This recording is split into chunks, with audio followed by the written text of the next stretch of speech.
ఒకరోజు మిర్చి, టమాటా, ఉల్లిపాయ, ఐస్ క్రీం 4 మంచి స్నేహితులు చాలా సంతోషంగా రోడ్డుపై నడుస్తున్నారు. నవ్వుకుంటూ మాట్లాడుకుంటూ ఆటలు చేసుకుంటూ ముందుకు వెళ్తున్నారు. అంతలో ఎండెక్కువైంది. సూర్యుడు బాగా మండుతున్నాడు. కొద్దిసేపటికి ఐస్ క్రీం కరిగిపోవడం మొదలైంది.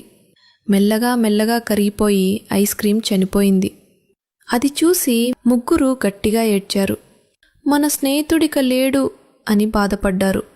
ఏడుస్తూ అలా ముందుకు వెళ్తుండగా రోడ్డు పక్కన ఒకరన్నారు, ఈ మిర్చి చాలా బావుంది కదా. అంతే, మిర్చిని తీసుకొని బజ్జీ వేసేశారు. మిర్చి కూడా చనిపోయింది. ఇప్పుడు టమాటా, ఉల్లిపాయ ఇద్దరూ మళ్ళీ ఏడవడం మొదలుపెట్టారు.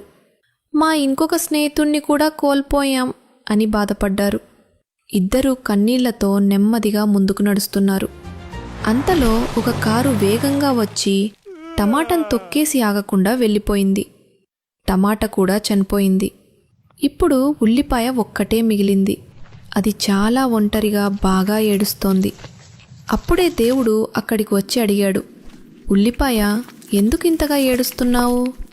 ఉల్లిపాయ తన కన్నీళ్లను తుడుచుకుంటూ చెప్పింది, దేవుడా, ఐస్ క్రీం చనిపోయినప్పుడు మేం ముగ్గురం ఏడ్చాము. మిర్చి చనిపోయినప్పుడు నేను టమాటా కలిసి ఏడ్చాము.